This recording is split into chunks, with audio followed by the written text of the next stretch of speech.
सावन के महीने की जो अष्टमी होती है, शिव महापुराण की कथा में और देवी भागवत में वर्णन मिलता है। देवी भागवत में और शिव पुराण में वर्णन मिलता है, अष्ट सिद्धि नवनिधि 64 योगिनी सारी विद्या नव देवी सब सावन के महीने की अष्टमी तिथि के दिन महादेव से मिलन करने आती हैं। भगवान देवादिदेव महादेव 11 रुद्र के रूप में, 12 ज्योतिर्लिंग के रूप में, सहस्त्र नामावली के रूप में शिव उनसे मिलते हैं, उनसे मिलते हैं। वो समय होता है प्रदोष का समय, शाम का समय, जब सावन के महीने की अष्टमी तिथि पड़े, चाहे वो उजाले की पड़े चाहे अंधेरे की पड़े, अष्टमी तिथि पड़े, शाम के समय 2 दीपक, एक लंबी बत्ती का एक गोल बत्ती का, शिव के मंदिर में अपनी कामना कर कर, जो बच्चों को अच्छी नौकरी चाहिए या कोई बीमारी का हल चाहिए या धन की कमी है या कोई समस्या है, एक लंबी बत्ती किसके लिए है? जम के बोलो, देवी के लिए। गोल बत्ती किसके लिए है? देव के। 2 बत्ती घी की, गोल बत्ती को जलाओ पहले, फिर लंबी बत्ती का जो दिया हो उसकी बत्ती का मुख गोल बत्ती की ओर हो, वो बत्ती अपनी ओर नहीं हो। समझ में आ रहा है ना सबको? अच्छा, भोलेनाथ जी को भी मालूम है आज ये वाली कथा बाजेगा जब ये दिया आ गया हो। ये जो बत्ती का मुख है, देखो ये दिया, ये लंबी बत्ती, ये गोल बत्ती, तो ये जो गोल बत्ती है आपने यहां जलाई और ये लंबी बत्ती जो है ना, इसका मुख गोल बत्ती की ओर हो।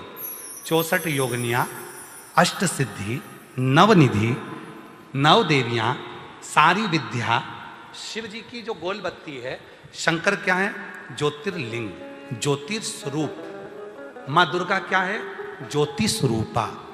क्या कहते हैं? ज्वाला महारानी की।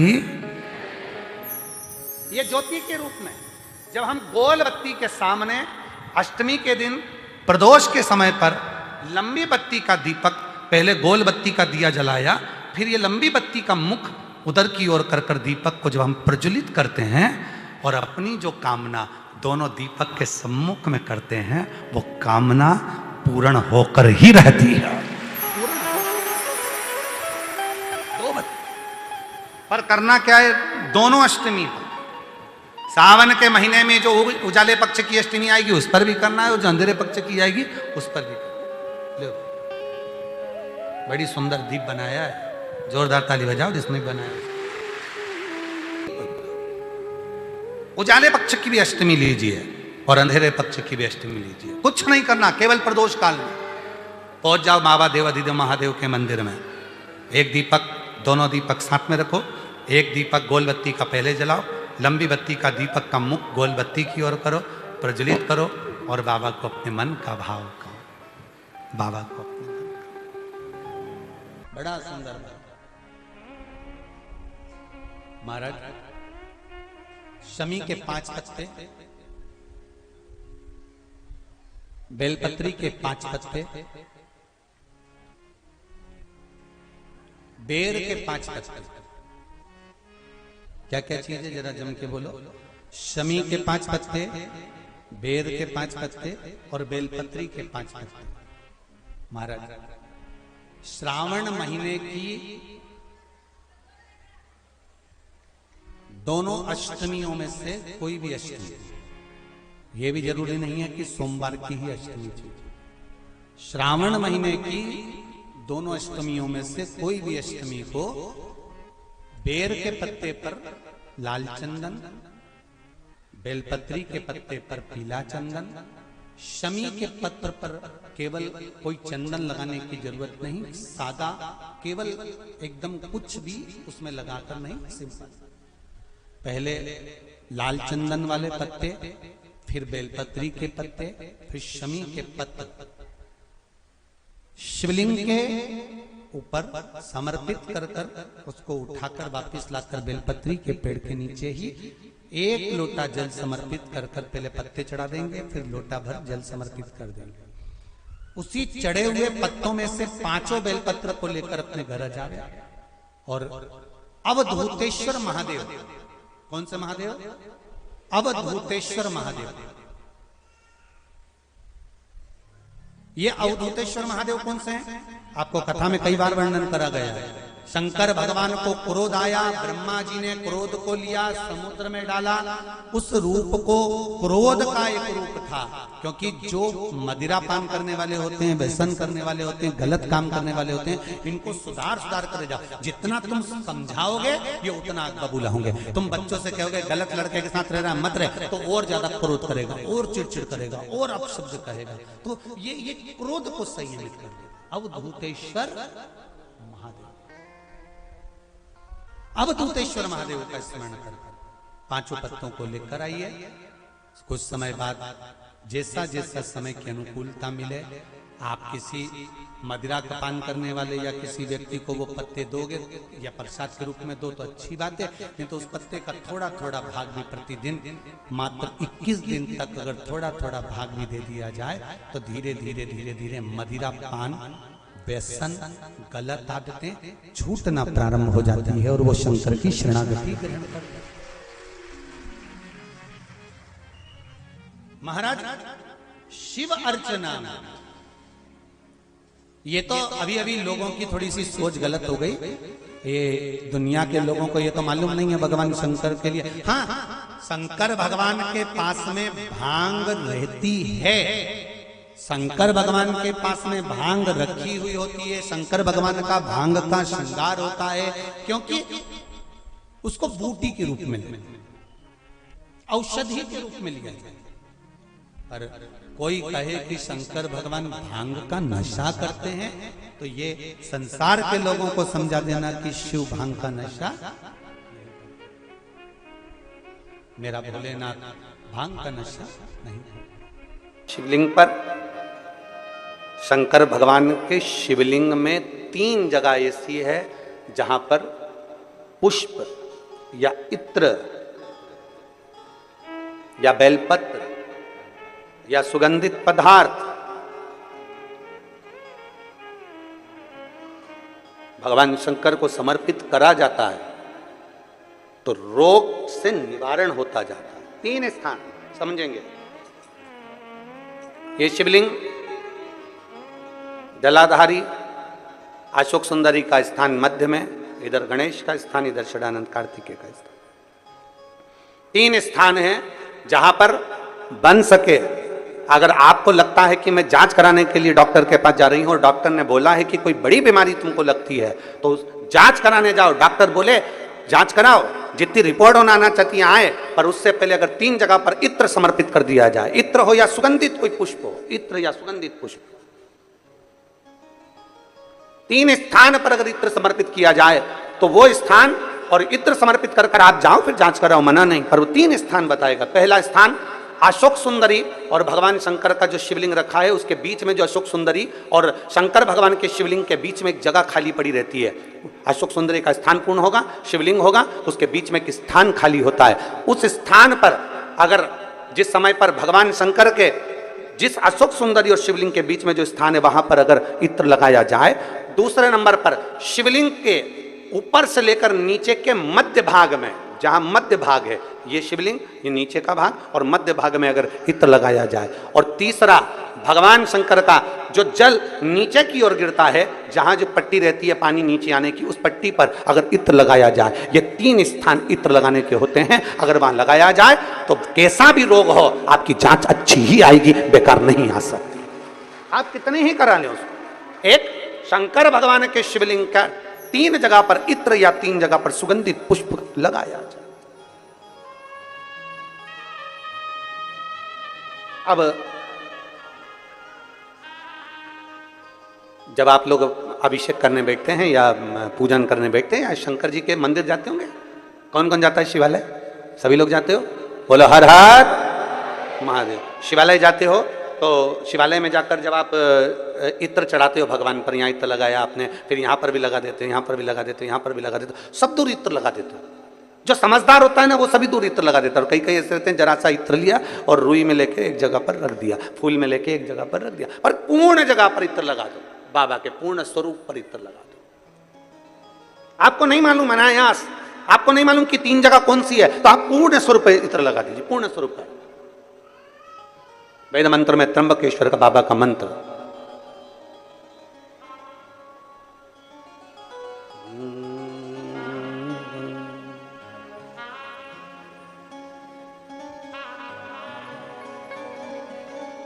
महामृत्युंजय मंत्र, वेद मंत्र का बड़ा सुंदर मंत्र, जिसका हम उच्चारण पूर्ण रूप से नहीं करते हैं व्यासपीठ से, उसको हम मंत्र को मन में गुनगुनाते हैं। एक बार आप भी बाबा के मंत्र को मन में गुनगुनाइए।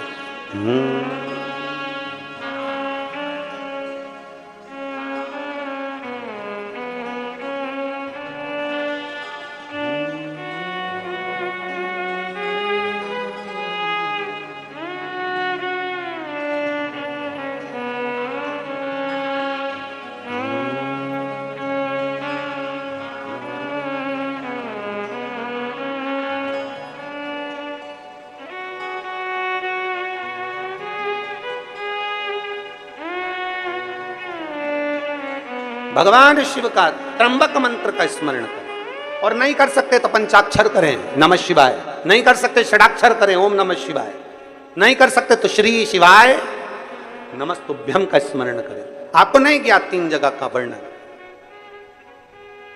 यहां तक शिव कथा कहती है। ये जो कई लोग कहते हैं हमारे कोई बच्चा जन्म से जो होता है ना, और कई बच्चे से जन्म से होते हैं जिनकी बुद्धि विकास नहीं कर पाती है, डॉक्टर कहते हैं ये बच्चा अन्य बच्चे से 2 साल 4 साल 3 साल 6 महीना पीछे चलेगा। अब माँ सोचती है मेरा बेटा 2 साल 4 साल 6 साल पीछे अन्य बच्चों से। हाँ, तब उस जगह पर शंकर भगवान के शिवलिंग अशोक सुंदरी की जगह और मध्य का जो खाली स्थान है, मध्य का जो स्थान बचा हुआ है, वो स्थान, कई बार लोग कहते हैं गुरुजी ये पार्वती जी है, ये शिवलिंग है, ऊपर जो जलाधारी में से जल बह रहा है, शंकर जी की 5 लड़कियां हैं, जया विषहरा शामली बारी दौतली देव, ये अशोक सुंदरी, ये गणेश कार्तिकेय का स्थान, जो बीच में अशोक सुंदरी और शिवलिंग के बीच में जगह है, वो स्थान किसका है? शिव पुराण में इसका लिंग पुराण के अंतर वर्णन आता है कि वो स्थान भगवान शंकर की जो जितनी सती उमा कात्यायनी कुष्मांडा स्कंदा, जितनी महागौरी, जितनी माताएं पूर्व में रही हैं, इन माताओं का स्थान शंकर ने यहाँ रखा है। और वो स्थान ऐसी जगह है, अगर कोई बच्चा कितना भी पीछे है, डॉक्टर कह दिया इसको कि ये अन्य बच्चों से 2 साल पीछे, अन्य बच्चों से 4 साल, इसका विवेक काम नहीं कर रहा। एक छोटी सी बेलपत्र, एक छोटी सी बेलपत्र, छोटी सी बेलपत्र लीजिए, छोटी, और उस छोटी सी बेलपत्र को, छोटी सी बेलपत्र को उस स्थान पर अशोक सुंदरी की ओर डंडी कर कर उस स्थान पर छोटी सी बेलपत्र को रखिए, और 3 बार उसी स्थान पर जल समर्पित कर कर वही बेलपत्र बेटे को लाकर बच्चे को, वो खाए ना तो पीस कर कैसे भी उस बच्चे को धीरे धीरे देना चालू करिए। आप खुद अंतर देखेंगे कि 3 महीने 4 महीने में उसका विवेक, उसके विवेक में, उसकी बुद्धि में अंतर आया कि नहीं। वो स्थान की मूलता। इसलिए शिव महापुराण की कथा कहती है देवी जी का एक स्वरूप अरण्यानी, जो आज भी भारत की भूमि पर कई मंदिर हैं माता के, उसमें एक प्रसिद्ध मंदिर है बिहार में, बिहार के भोजपुर में मां अरण्या का मंदिर है, अरण्यानी माता, अरण्या देवी का,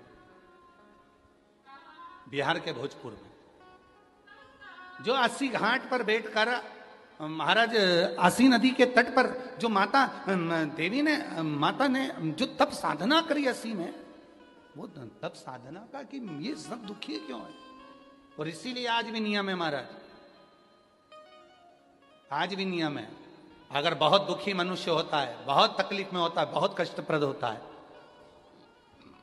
उसके दुख का जब कोई निवारण ही नहीं होता। कहीं कोर्ट का केस, कचहरी, थाना, पुलिस, डॉक्टर, कहीं एक्सीडेंट, कहीं फैक्ट्री चलती चलती बंद हो गई, व्यापार चलता चलता बेकार हो गया, हर तरह से जब वो हताश हो जाता है तब। अब आप लोग तो बिहार भोजपुर जाकर, बिहार के भोजपुर में अरण्या देवी का मंदिर है और आप तो वहां नहीं जा सकते, तो उसके लिए 7 लाल पुष्प या एक ही पुष्प की 7 लाल पत्तियां, 7 दुर्वा के साथ में, 7 लाल अक्षत के साथ में, यदि अरण्यानी देवी के नाम से, अरण्यानी देवी के नाम से यदि बेलपत्र के वृक्ष के नीचे समर्पित कर दिया जाता है, तो वो अरण्यानी देवी तुम्हारे घर के जितने भी दुख होते हैं, चाहे कोर्ट से जुड़ा हो, पुलिस से जुड़ा हो, चाहे फैक्ट्री बंद हो रही हो, व्यापार बंद हो रहा हो, तो अरण्यानी देवी उसको संभाल लेती है और बल देकर उसको पुनः आगे बढ़ा देती है। वरुणा और असी जिसके बीच में बसी है वाराणसी, ये असी साधारण नहीं है, ये वरुणा साधारण नहीं है। आप लोग तो सब वाराणसी के निवासी हो, तो आप लोगों को ज्यादा ज्ञान होगा कि इन नदियों के तट पर बैठकर कितनी साधना हुई होगी। क्यों भगवान वाराणसी में आकर बस गए, क्यों भगवान ये 2 नदियों के मध्य में आकर बस गए, ऐसा क्या हुआ? वरुणा और असी ने ऐसा कौन सा पुण्य फल पाया था जो ये गंगा मैया उनसे मिलने के लिए आ गई? ये गंगा का संगम हो गया। गंगा तो काशी में थी ही नहीं,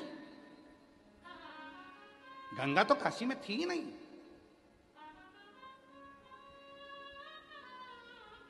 कौन लेकर आया इनको? कौन? ये वरुणा और असी ने ऐसा कौन सा पुण्य कर दिया था जो गंगा को लेकर यहां आ गई? कौन सा आंतरी अनसुईया ने तब कर दिया था जो अनसुईया जी के कहने पर गंगा यहां पहुंच गई? कौन सा तप शनि महाराज ने कर लिया था जो गंगा जी यहां पहुंच गई? सप्त तप की, कल सप्त केशव की बात, पंच केशव की बात चल रही थी, आज सप्त तप की बात है। शनि महाराज का तप, आंतरी अनसुईया का तप, वरुणा का तप, असी का तप, भृगु का तप, कितने तप हैं यहां। और उस तप के बल पर कोई गंगा ऐसे ही नहीं आई है। गंगा का तो सीधा सीधा रूट था, गंगा सीधी जा रही थी, पर काशी के लिए मुड़ी, फिर चली, काशी के लिए मुड़ी फिर चली। क्यों आई है? कभी विचार करना, वाराणसी में निवास करने वाले कभी विचार करें कि गंगा मैया को लेकर आने वाला, गंगा मैया को यहां स्थापित करने वाला, गंगा मैया किसके कहने पर क्यों आई, किस तप के बल पर, किस साधना के बल पर, किस भाव से यहां पहुंच गई? कभी विचार करिए। असी के तट पर कौन सी देवी है? जम के बोलो, अरण्यानी देवी। आराधना बृहस्पति भगवान ने काशी में करी। बृहस्पतिश्वर महादेव काशी में विराजमान। कौन से महादेव? जम के बोलिए जरा। बृहस्पतिश्वर महादेव काशी में विराजमान है। जो अंगूठी में पुखराज नहीं पहन सकते, जिनकी भाग्य रेखा उल्टी चल रही हो, बृहस्पति चमक ही नहीं रहा हो, जिस काम में हाथ डालते हैं वो काम पूरा ही नहीं होता हो, तो एक बार काशी जाना, बृहस्पतिश्वर महादेव का स्पर्श करना, उनका अभिषेक पूजन करना और उनका स्पर्श कर कर एक बेलपत्र ब्राह्मण देवता से मांग कर लेकर जाना कि इन बृहस्पतिश्वर महादेव से मुझे एक बेलपत्र दे दो। तुम्हें पुखराज पहना कि नहीं पहना, हीरा रतन माणिक पहना कि नहीं पहना, वो बेलपत्र इतना चमत्कार कर देगी कि जिंदगी में कभी संपदा की कमी आएगी नहीं। अगर बृहस्पति नहीं चमके तो बृहस्पतिश्वर महादेव, जहां पर बैठकर बृहस्पति भगवान ने शंकर भगवान की आराधना करी है, रोज गंगा जल जाना, गंगा जल लेकर आना, शिव जी की आराधना करना, एक शिवलिंग का निर्माण करा, उसकी आराधना में बृहस्पति भगवान डूब गए, उसकी आराधना में बृहस्पति महाराज निरंतर लगे रहे। और इतनी आराधना बृहस्पति महाराज ने करी, इतनी आराधना करी बृहस्पति महाराज ने कि शंकर भगवान सामने प्रकट हो गए। मांगो बृहस्पति, तुमको क्या चाहिए? कुछ नहीं, केवल आपका भजन। नाम रख दिया, तुम्हारा नाम बृहस्पति रहेगा। बृहस्पति भगवान का एक नाम बृहस्पति भी रख दिया और तुम साधारण नहीं रहोगे। तुमने मेरी आराधना करी है तो देवताओं के गुरु बनकर विराजमान हो। अब अभी तक 2 भार इंद्र के पास में थे, बहुत ध्यान देकर समझना ये नवग्रह कथा को। 2 भार थे इंद्र के पास। इंद्र देव देवताओं के गुरु भी बनकर बैठे थे, देवगुरु बृहस्पति की जगह पूर्व में इंद्र ही देवगुरु का पद संभाल रहे थे, और देवराज का पद भी इंद्र के पास में था। कौन कौन से पद थे, जम के बोलो जरा।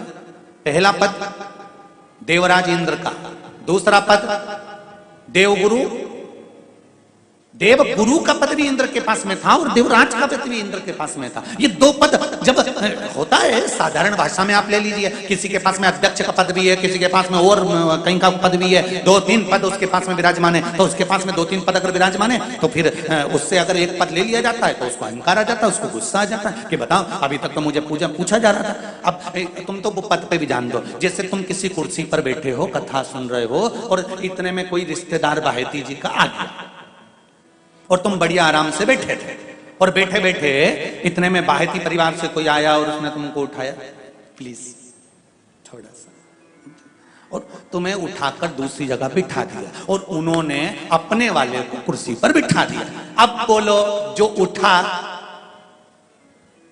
जिसको उठाया था उसका भगोने जैसा मुंडा हुआ कि नहीं हुआ? अरे बोलो तो, अपन दूर कथा नहीं जाते, कथा अपन अपने ऊपर लेके चलो कि अपन कैसे समझें इस कथा को। बहुत अगर गहन तत्व की कथा सुनेंगे तो समझ में आएगी नहीं, यहां से सुनी, यहां से निकाल दी, बच्ची कुछ दी, ऊपर से निकल गई, और मालूम पड़े थोड़ी देर बाद माताएं कुर्सी पे बैठी बैठी। अब फिर तो अपन तो अपने पर लेकर चलो ना, कि जैसे कोई आप कुर्सी पर बैठ गए और इतने में इनके रिश्तेदार कोई आए, और आने पर उन्होंने कहा दिया तुम यहाँ से उठो, दूसरी जगह जाके बैठो, इतने में तुमको बुरा लग गया, बुरा लगा, मुंह भगोने जैसा हो गया, गुस्सा आ गया। उसी तरह इंद्र के पास में 2 सत्ता थी, एक देवराज इंद्र थे और दूसरे गुरु का पद भी इंद्र के पास में था। देवताओं के गुरु बनकर इंद्र घूम रहे थे, पर अब उल्टा हो गया। शंकर भगवान ने बृहस्पति महाराज को देवगुरु बना दिया।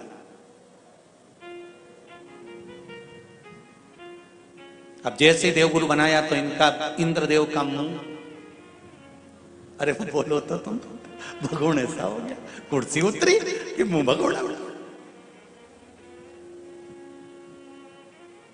अब इनका मुंह भगोने जैसा हो गया तो गुस्सा तो गुस्सा।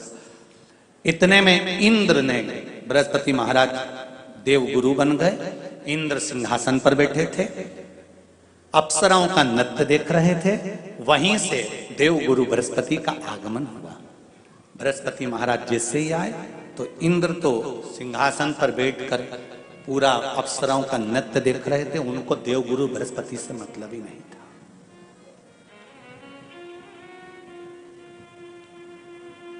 कोई स्थान नहीं, कोई सम्मान नहीं, कोई आदर नहीं, कोई आदर नहीं। जिसको घर के बड़े बुजुर्ग सम्मान देते हैं, घर के बच्चों का भी फर्ज है कि उसका सम्मान बच्चे करें। सही है कि गलत है? घर के बुजुर्ग उसको सम्मान दे रहे हैं ना, घर के बड़े उसका सम्मान कर रहे हैं ना, तो घर के बच्चे कहते हैं नहीं, वो तो हमारे लिए गलत सोचता है, हमेशा हमारे लिए अपशब्द बोलता है, हमेशा आड़ा टेढ़ा बोलता है। तो घर के बुजुर्ग कहते हैं तुम्हें क्या करना है, जब हम सम्मान दे रहे हैं तो तुम भी दो, हम आदर कर रहे हैं तो तुम भी करो।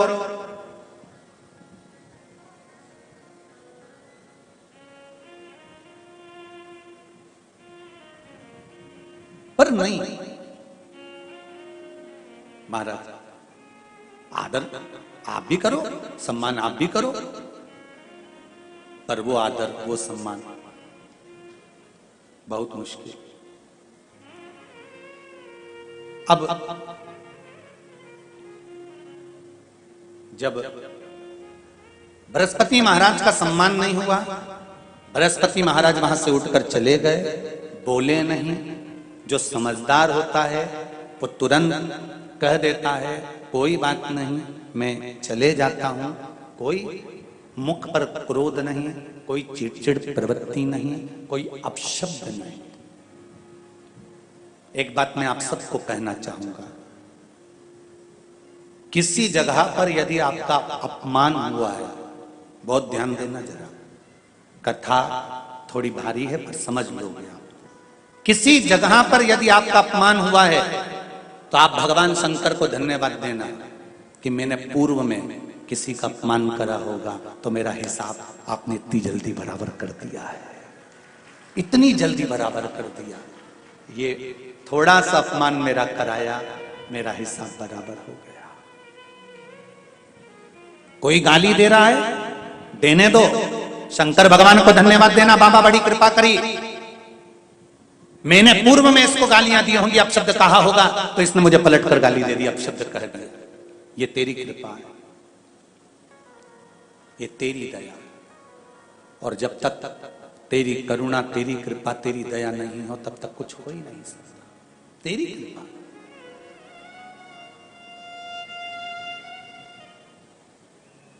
भगवान से कहो, हे देवाधिदेव महादेव, मैं ये नहीं कहता कि मुझे रोने मत देना, क्योंकि कर्म का भोग तो मुझे भोगना पड़ेगा। देवाधिदेव महादेव से कहो, हे देवाधिदेव महादेव, मैं ये नहीं कहता कि मुझे रोने मत देना, पर इतना जरूर कहता हूं, तेरे सिवा किसी दूसरे के आगे झुकने मत देना, बस इतनी कृपा कर। मैं ये नहीं कहता कि मुझे रोने मत देना, बस तुझसे निवेदन है कि केवल तेरे दरबार के अलावा किसी दूसरी जगह पर मुझे झुकने मत देना, क्योंकि मैं जानता हूं अगर तू मुझे अपना समझता है, झुकने नहीं दे सकता, तो फिर रोने भी नहीं देगा। जैसे छाता पानी में जरूरी है, उसी तरह शिव का नाम दुख के समय में जरूरी है, तकलीफ के समय में जरूरी, कष्ट के समय में जरूरी। और ऐसे कई लोग आपको मिलेंगे जो आपसे कहेंगे कि मेरे पास आकर बैठना, मैं तुम्हारी जिंदगी के जीवन में कभी दुख नहीं आने दूंगा। नहीं भाई, ऐसा हो नहीं सकता। शिव महापुराण की कथा कहती है, दुख और सुख ये दो पहलू हैं, ये तो हमारे जीवन में चलेंगे। जूता चप्पल की दुकान पर गए हो कभी तुम लोग? अरे बोलो तो जम के, ठीक है। एक जूता दे देता है क्या वो? छत्तीसगढ़ में भिलाई में जूता की दुकान पर जाओ और कह दो भैया हमको एक ही जूता चाहिए, हम दो जूते नहीं चाहिए, देगा क्या? वो कहेगा नहीं साहब, जूता तो जोड़ी से मिलेगा, 8 नंबर का जूता चाहिए तो 2 पहनने के लिए 2 पाँव में मिलेगा। और तुम क्यों नहीं साहब, हम कथा में गए थे, हमारे जयंती स्टेडियम में हमारा एक जूता चले गया है 8 नंबर का, यही डिजाइन का दूसरा दे दो, एक देगा? अरे बोलो तो नहीं दे, क्या कहेगा? क्यों साहब, मेरी दुकान में क्या एक जूता मिलेगा? मिलेगा तो दोनों मिलेगा, हमको एक जूता नहीं, दोनों जूते।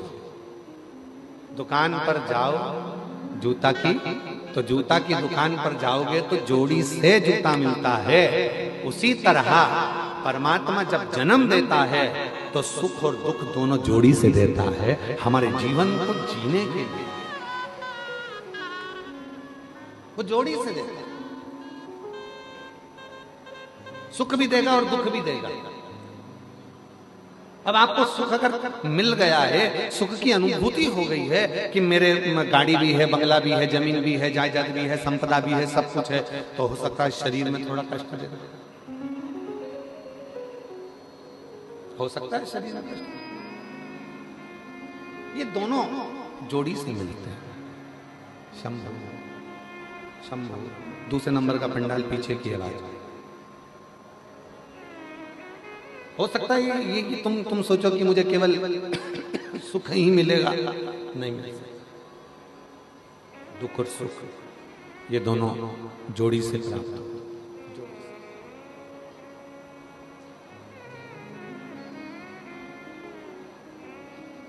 और जब आपने ये विचार कर लिया कि मेरे अंदर वो आत्मविश्वास है, मेरे अंदर वो विश्वास है कि मैं शिव का नाम लूंगी, एक लोटा जल चढ़ाऊंगी और एक लोटा जल चढ़ाने के बाद मेरा जो दुख है वो धीरे धीरे धीरे धीरे पूरा समाप्त हो जाएगा। तो शिव कहते हैं जब विश्वास रखकर कोई मेरे मंदिर में आता है, शिवालय में आता है, एक लोटा जल समर्पित करता है, तो शिव कहते हैं उसके विश्वास के कारण उसका दुख समाप्त हो जाता है, उसकी तकलीफ समाप्त हो जाती है, उसका कष्ट समाप्त हो।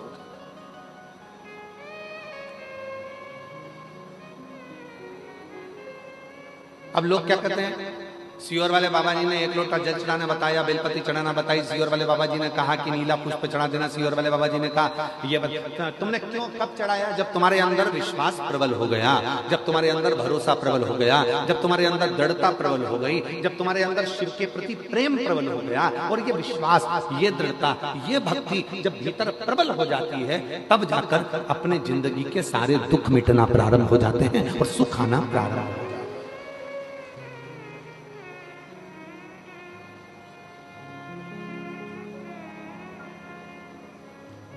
छत्तीसगढ़िया जम के बोलो जरा, छत्तीसगढ़िया जय जोहार।